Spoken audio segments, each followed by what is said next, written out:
आप सभी भाई बहनों का सर्व कल्याण वृक्ष की प्रश्नोत्तर ज्ञान कक्षा में एक बार फिर स्वागत है। आज की चर्चा में किसी भाई बंधु ने एक शब्द प्रक्रिया को लेकर एक प्रश्न सा रखा है कि प्रक्रिया का हमने कहीं अर्थ एक व्यवस्था से कहा था और किसी चर्चा में हमने प्रक्रिया को सत्वगुण और रजोगुण की स्थितियों से जोड़ते हुए उस पर कुछ प्रकाश डाला था। देखिए, अब आप इन स्थितियों के तर्कपूर्वक स्थितियों से समझिए। हम बार-बार कहते हैं प्रकृति की, ब्रह्मांड की, इन तमोगुण, रजोगुण, सतोगुण की स्थितियों को तर्कपूर्वक समझिए। यूँ तो भगवान श्री कृष्ण जी ने गीता में भी इस बात को जोर देकर कहा है कि अच्छे-अच्छे बुद्धिमान मनुष्य भी इन स्थितियों को समझ नहीं पाते। कर्मफल सिद्धांत की स्थितियों की बारीकियों को समझ नहीं पाते। इसीलिए भगवान श्री कृष्ण जी ने गीता में इन 3 गुणों के ज्ञान को गूढ़तम ज्ञान कहा है। और हम भी देखिए पिछले साढ़े 6 वर्षों से 4500 से भी अधिक वीडियो प्रसारित इन 3 गुणों तमोगुण, रजोगुण, सतोगुण और तमोगुण से अच्छा रजोगुण, रजोगुण से अच्छा सतोगुण और सतोगुण से भी अच्छा विशुद्ध सतोगुण। मायातीत महापुरुष गुरु की स्थिति कहो, परमात्मा कहो, देखिए कहीं भी शाब्दिक स्तर पर आपने हमने उलझना नहीं है। उन शब्दों में से रास्ता ढूंढते हुए, अर्थ ढूंढते हुए, उनके भावार्थ समझने। मनुष्य जीवन पाकर यदि आप और हम शाब्दिक स्तर तक ही उलझते हैं, तो वो तो शाब्दिक स्तर तो देखिए आकाश का गुना है। शब्द सभी के सभी आकाश का गुना है। आकाश जैसे आपका हमारा देखिए 5 तत्व पृथ्वी जल अग्नि वायु आकाश। आकाश को अक्सर साधारण स्थितियों में हम थोड़ा ऊपर देख के कहते हैं कि ये आकाश है। आकाश का अभिप्राय उस खाली स्थान से है जहाँ पृथ्वी जल अग्नि वायु की स्थितियां मौजूद रहती हैं। तो जहाँ मैं बैठा हूँ यहाँ भी तो आकाश है, बाहर भी आकाश है। लेकिन स्थूल स्थितियों को क्रमबद्ध ज्ञान पूर्वक समझिए। ये 24 तत्वों का ब्रह्मांड है। 23 तत्व अनित्य है। कहीं कहीं आपने पढ़ा होगा, सुना होगा, ब्रह्म सत्यम जगत मिथ्या। ब्रह्म का अभिप्राय एक नित्यता से है। ब्रह्म का अभिप्राय आत्मा से है। ब्रह्म का अभिप्राय परमात्मा से है। ब्रह्म का अभिप्राय प्रकृति के 3 नित्य गुणों से है। तमोगुण, रजोगुण, सत्वगुण। इनकी जब समअवस्था होती है, उस स्थिति को शास्त्रों में प्रकृति कहा गया। जिस व्यवस्था को आप और हम संसारी भाषा में प्रकृति कहते हैं, प्रकृति परिवर्तनशील है। ये वास्तव में विकृति है। इस विकृति की ही स्थितियों को ब्रह्म सत्य जगत मिथ्या, यानी कि 3 गुण नित्य हैं। इन 3 गुणों के जो 23 तत्वों में परिवार है, विस्तार है, भले ही अरबों वर्षों तक रहता है। कि सृजन, स्थिति, प्रलय की स्थितियाँ ये तो बहुत लंबे समय की है। इस प्रक्रिया को भी आप समझिए। देखिए प्रक्रिया का अभिप्राय कहीं हम का अभिप्राय क्या है? प्रकाश से। प्रकाश का अभिप्राय क्या है? सतोगुण से। का अभिप्राय धर्म से है,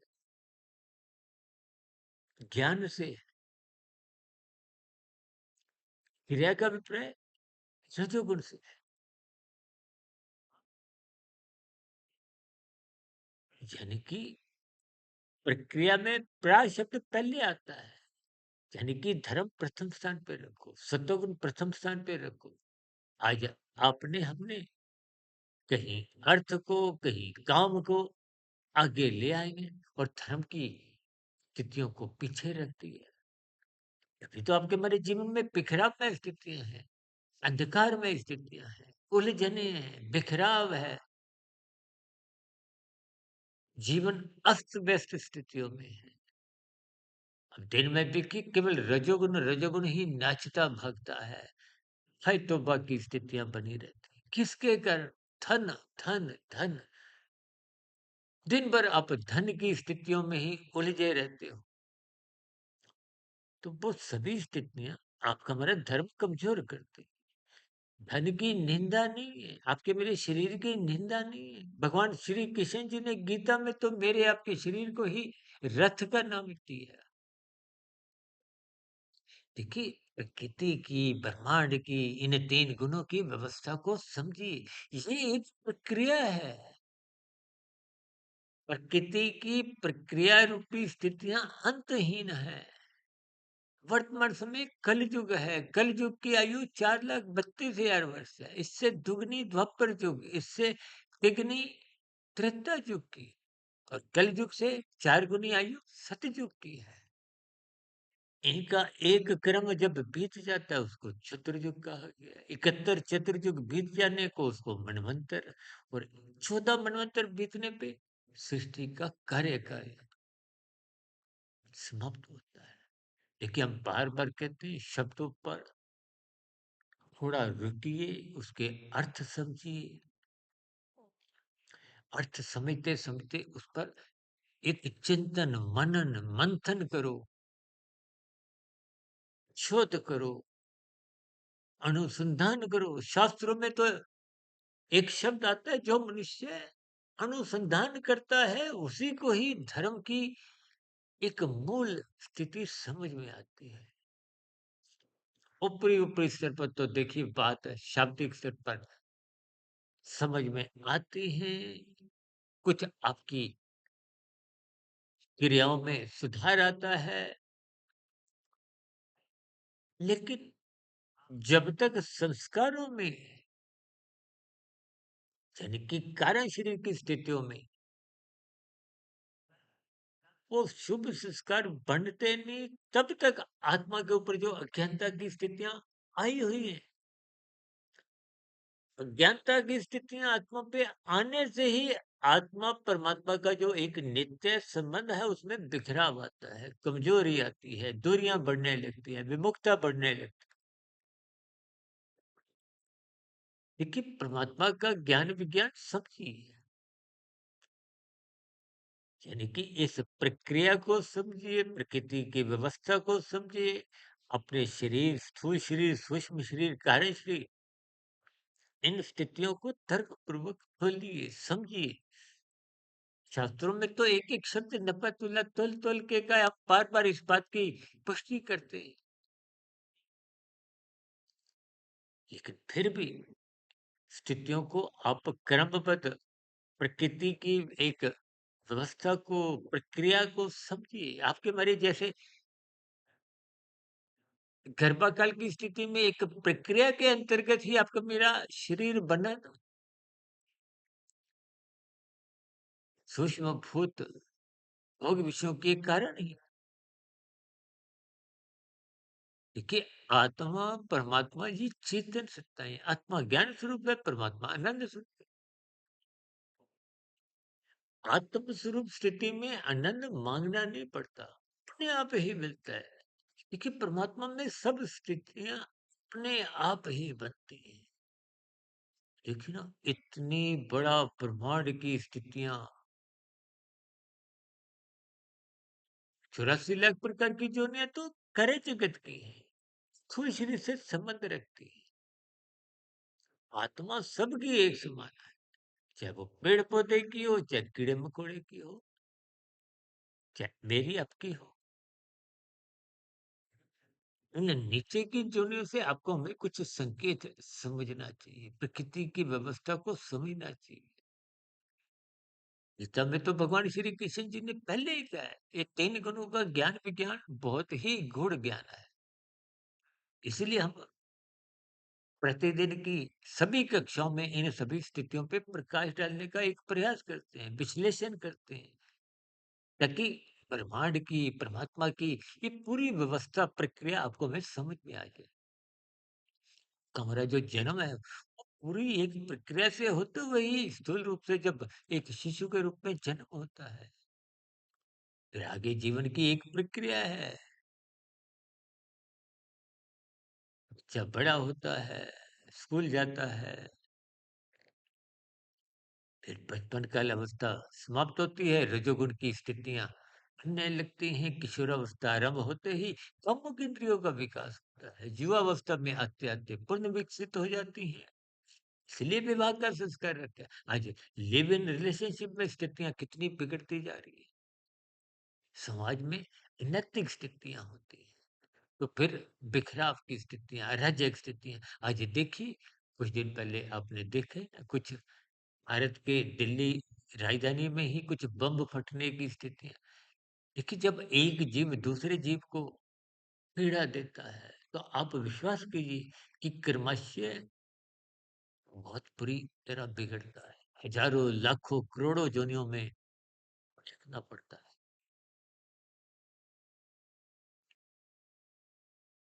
इसीलिए हम सभी स्थितियों को प्रकाशमय स्थितियों में रखते हैं। देखिए, धर्म सबका एक समान है। सात्विक वृत्ति ही एक धर्म है, जिसमें आप अपना व्यक्तिगत जीवन भी सुखमय बनाएँ और दूसरे किसी भी जीव का, चाहे वो मनुष्य ही नहीं, पशु हो, पक्षी हो। आज कलयुग में धर्म की स्थितियों को कुछ अलग भटकाव में स्थितियाँ बढ़ते हुए हम भी बहुत विचलित होते हैं। अर्थ और काम, रजोगुण और तमोगुण, सतोगुण की व्याख्या करने लगे हैं। इसलिए शास्त्र आपके हमारे जीवन के मार्गदर्शक। स्थितियों की गंभीरता समझिए, इस प्रकृति की व्यवस्था को, प्रक्रिया को, आपके हमारे जीवन की स्थितियों को देखिए। माता के गर्भ में जन्म हुआ है, युवावस्था के बाद फिर आपके परिवार में गृहस्थ जीवन में बच्चों की स्थितियां, फिर एक नया प्रवाह होता है कि प्रौढ़ अवस्था, फिर वृद्धावस्था, फिर मृत्यु। हमारे शरीर की जैसी जैसी स्थितियां हैं, वही आत्मा के ज्ञान को अलग अलग स्थितियां बनाती है। यानी कि प्रक्रिया को आप समझिए। फिर भी कोई बात समझ नहीं आए तो देखिए, ब्रह्म मुहूर्त ज्ञान उपदेश कक्षा में इन सभी स्थितियों को आप प्ले लिस्ट में जाकर समझिए। और आपकी रुचि हो तो हम आपको कक्षा नंबर या वीडियो का एक लिंक भेज सकते हैं, लेकिन स्थितियों को तर्कपूर्वक समझिए। चर्चा विशेष को यहीं विराम देते हैं कि कोई नया प्रश्न, सुझाव, कोई किंतु परंतु में कोई शिकायत की स्थितियां हो, उन सभी प्रतिक्रियाओं का भी आपका कमेंट्स बॉक्स में प्रश्नोत्तर ज्ञान कक्षा में स्वागत है। तो ठीक है ना, यहाँ भी प्रतिक्रियाएं शब्द आया। देखिए, बात शाब्दिक स्तर पर आपको में उलझना नहीं, कहीं अर्थ, कहीं भावार्थ, तर्कपूर्वक समझनी है। और ये बात तभी समझ में आती है जब धर्म प्रथम स्थान पे रहता है। अर्थ और काम एक मर्यादित उस धर्म की चार दीवारी में रहते। चर्चा विशेष को यही विराम देते हैं। आप सभी भाई बहनों का आज की चर्चा विशेष को तर्कपूर्वक, ज्ञानपूर्वक, गंभीरतापूर्वक सुनने के लिए बहुत-बहुत धन्यवाद। नमस्कार। कोई कही गई बात आपको बुरी लगी हो, तो उसके लिए भी मैं क्षमा चाहता हूँ। नमस्कार।